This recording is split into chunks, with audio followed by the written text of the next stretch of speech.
வணக்கம். அன்பார்ந்த குரு ஜோதிட நேயர்களுக்கு உங்கள் ஜோதிடர் ஜெயமத் சந்திரமௌலியின் பதிவு. இந்த பதிவில் கடக லக்னத்திற்கு ஜூன் மாதம் 8ஆம் தேதியிலிருந்து ஜூன் 30 வரைக்கும் உள்ள 23 நாட்கள் அந்த காலகட்டத்தில் கிரகங்கள் நகரக்கூடிய நட்சத்திரங்கள் வாயிலாக நடக்கக்கூடிய மாற்றங்களை பற்றி இந்த பதிவில் பார்க்க இருக்கோம். ஜென்ரலாக நமக்கு லக்னம் தான் முக்கியம்.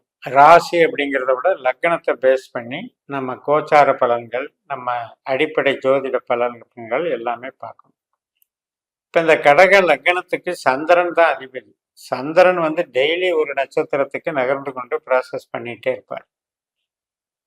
இப்போ 8ஆம் இடத்துல இருக்கக்கூடிய சனி பகவான் அப்படிங்கிறது நம்ம பூரட்டாதி நட்சத்திரமான குருவனுடைய சாரம் பெற்று இருக்கிறதுனால அஷ்டம சனியினுடைய தாக்கத்தை உங்களுக்கு தரமாட்டார்.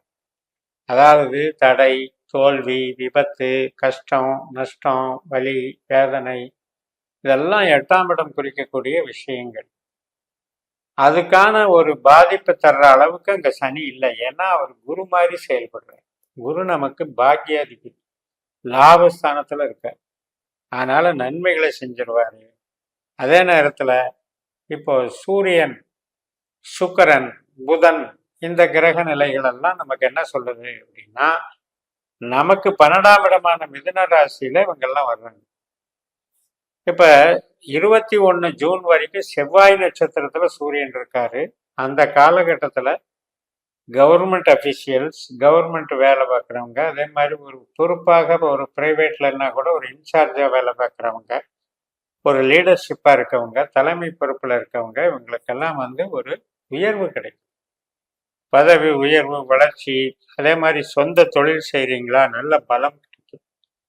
Real estate, construction, hardwares, instrument பண்ணுறது, கருவிகள் செய்கிறது, spare parts, automobile industries, even விவசாயம், பூமி சார்ந்த விஷயம், இது எல்லாத்துக்குமே நல்லது பண்ணும். அப்போ 21 ஜூன் 8ஆம் தேதியிலிருந்து 21 ஜூன் வரைக்கும் 13 நாட்கள் நல்ல பலமாக வேலை செய்யும். அதுக்கப்புறம் மிதுன ராசியில விரயஸ்தானத்துல ராகுனுடைய நட்சத்திரத்துல சூரியன் போறாரு. ஆனால் ராகு நமக்கு 9ஆம் இடத்துல இருக்கிறதுனால பெரிய அளவுல விரயத்தை பண்ண விட மாட்டார். அதனால ஓரளவுக்கு பிரயாணம் பண்றது, புது நபர்களை சந்திக்கிறது, புது பாதையில புது ஒரு அனுபவத்தை தேடுறது, இது மாதிரி புது உறவுகளை அமைச்சுக்கிறது, இது மாதிரியான விஷயங்களுக்கு சாதகத்தை பண்ணுவார். இப்போ புதுசாக ஒரு கோர்ஸில் ஜாயின் பண்ணி படிச்சுக்கலாம் அப்படின்னா அதுக்கு சப்போர்ட் பண்ணுவார். வெளியூர், வெளிநாடு போகிறதுக்கு சப்போர்ட் பண்ணுவார். அப்போ இதுக்கெல்லாம் சாதகமான ஒரு அமைப்பாக நம்ம எடுத்துக்கணும். 21ஆம் தேதியிலிருந்து 30ஆம் தேதி வரைக்கும் சூரியன் ராகு நட்சத்திரத்தில் போகிறாரு. புதன் கிரகம் 17ஆம் தேதியிலிருந்து அதே திருவாதிரை ராகு நட்சத்திரத்தில் வர்றாரு. சுக்கிரன் கிரகம் 18ஆம் தேதியிலிருந்து அதே ராகு நட்சத்திரத்தில் வர்றாரு. அப்ப சூரியன் நமக்கு பணம் 2ஆம் வீட்டுக்கு அதிபதி. புதன் செலவு, விரயத்துக்கு அதிபதி. சுக்கிரன் நமக்கு 4ஆம் வீட்டுக்கு அதிபதி, 11ஆம் வீட்டுக்கு அதிபதி.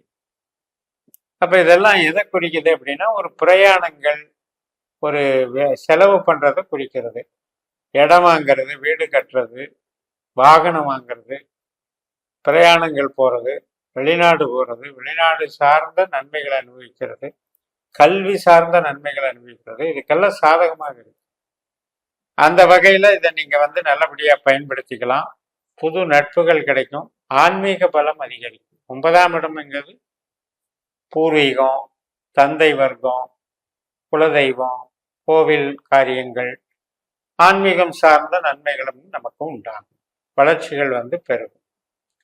அதனால அஷ்டம சனிங்கிற ஒரு பாதிப்புங்கிறத பெருசா எடுத்துக்க வேண்டியதில்லை. இந்த காலகட்டங்கள்ல மற்ற கிரகங்கள் செல்லக்கூடிய நட்சத்திரங்கள் வாயிலாக, அந்த நட்சத்திர அதிபதிகள் கொள்ளக்கூடிய பாவ தொடர்புகளின் வழியாக நமக்கு நல்ல நன்மைகள் காத்திருக்கின்றன. மூளை உழைப்பு, அதாவது ஒரு கன்சல்டிங் பண்றவங்க, கமிஷன் துறையில் இருக்கவங்க, போதனா மார்க்கம் என்று சொல்லக்கூடிய சொல்லி கொடுக்குற இன்ஸ்டிடியூஷன் நடத்துறவங்க, இது மாதிரி நபர்களுக்கெல்லாம் சாதகமாக கொண்டு போயிட்டு இருக்கும். அதே மாதிரி கம்யூனிகேஷன், தகவல் தொடர்பு இதெல்லாம் நல்லா இருக்கும். உற்பத்தி சார்ந்த துறையில் இருக்கவங்களுக்கு இப்போ புதுசாக ஒரு இதுகள் பண்ணுறதை 21லேருந்து 30 வரைக்கும் கொஞ்சம் டல்லாக இருக்கும். அதாவது ப்ரொடக்ஷன் லைன் மட்டும் டல்லாக இருக்கும், மார்க்கெட்டிங் நல்லா இருக்கும்.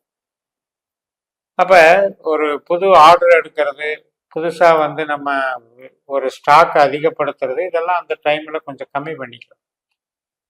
ஸோ ஜென்ரலாகவே லக்னத்துக்கு 10ஆம் இடம், 11ஆம் இடம், 12ஆம் இடம், இந்த 3 இடங்களுமே நமக்கு வளர்ச்சி தான். அதில் 12ஆம் இடம் அப்படிங்கிறது இடம் விட்டு இடம் போகிறது, பிரயாணம் பண்ணுறது, செலவுகள் செய்கிறது, சுப விரயங்கள் இதையெல்லாம் குறிக்கிறதுனால, அது சம்பந்தப்பட்ட கிரக சேர்க்கைகள் நன்றாக இருக்கிறதுனால, ராகுவை போல இவங்கெல்லாம் செயல்படுறதுனால உங்களுக்கு நன்மைகள் நடக்கும். உறவுகள் சார்ந்த விஷயத்திலேயே நல்லது நடக்கும். ஒரு திருமணம் காரியங்கள், சுப காரியங்கள் வீட்டில், இது மாதிரியான விஷயங்களுக்கும் நன்மைகள் நடக்கும். கோயில் சம்பந்தப்பட்ட காரியங்கள், இது எல்லாத்துக்குமே நம்ம எடுத்துக்கலாம். ஸோ ஜென்ரலாகவே நமக்கு வளர்ச்சிகள் நன்றாக இருக்கிறது, குதூகலம் நன்றாக இருக்கிறது, மகிழ்ச்சி கிடைக்கிறது. அதனால் இந்த காலகட்டத்தை நீங்கள் நல்லா பயன்படுத்திக்கலாம். இது எல்லாமே நம்ம என்ன சொல்கிறோம் அப்படின்னா, நம்ம ஜனன ஜாதகத்தில் கூட 12 பாவத்துக்கும் 12 உபநட்சத்திரங்களை கண்டுபிடிக்கணும். 12 பாவ அதிகாரிகளை கண்டுபிடிச்சி நாம் திசாபுத்திகள் ரீதியாக அது எந்த பாவத்தை இயக்கிட்டு இருக்கு. ஒரு திசை நடக்குது அப்படின்னா அது அகம் சார்ந்து இயங்குதா, புறம் சார்ந்து இயங்குதா? அதாவது அகம் சார்ந்து அப்படின்னா உறவுகள் சம்பந்தப்பட்டது, மூளை உழைப்பு சம்பந்தப்பட்டது, இது மாதிரி இதுக்கு சாதகமாக இருக்கிறது தான் அகம் சார்ந்த பாவங்கள். புறம் சார்ந்த பாவங்கள்னா நம்ம ஒரு ப்ரொடக்ஷன் லைனில் இருக்கிறது, பொருளை வாங்கிறது, விற்கிறது, வியாபாரம் பண்ணுறது, உற்பத்தி செய்கிறது, இதெல்லாம் புறம் சார்ந்து இயங்கக்கூடியது. அப்போ இதில் எப்படியெல்லாம் இந்த உபநட்சத்திரங்கள் நமக்கு வழிகாட்டுது, அப்போ திசாபுத்திகள் எப்படி அதை செயல்படுத்துது அப்படிங்கிற அளவுக்கு இதுக்குள்ளே போய் பார்த்தோம்னா நமக்கு ஈடுபாடு, நமக்கு ஒரு கேள்வி, நமக்கு இதை செய்யலாம், இந்த நோக்கங்களை நிறைவேற்றலாம், டார்கெட், இது மாதிரி எல்லாம் நமக்கு வாழ்க்கையில் சாதிக்கணுங்கிற எண்ணம் இருக்கும். அதுக்கெல்லாமே விடை கொடுக்கும். அந்த வகையில் இந்த பாஸ்கர அஸ்ட்ராலஜி சிஸ்டத்தை பயன்படுத்தி, உபநட்சத்திர கோட்பாடுகளை பயன்படுத்தி, நட்சத்திர சூத்திர முறையில் பார்த்துக்கிட்டோம் அப்படின்னா வளர்ச்சிகள் உண்டு. நமக்கு ஜோதிடம் என்பது எந்த நேரத்தில் எதை செய்யணும், எதை செய்யக்கூடாதுன்ற மனப்பக்குவம்.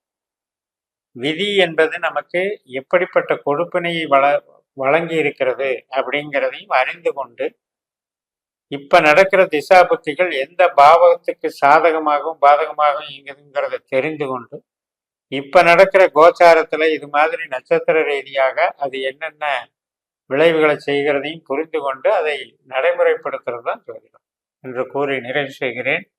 இந்த சேனலை சப்ஸ்கிரைப் பண்ணி ஷேர் பண்ணுங்க. உங்க தனிப்பட்ட ஜாதக பலாபலன்களை என்னுடைய வாட்ஸ்அப் நம்பரில் தொடர்பு கொண்டு பலன் பெறுங்கள். உங்களிடமிருந்து விடைபெறுகிறேன். உங்கள் JMS. நன்றி, வணக்கம்.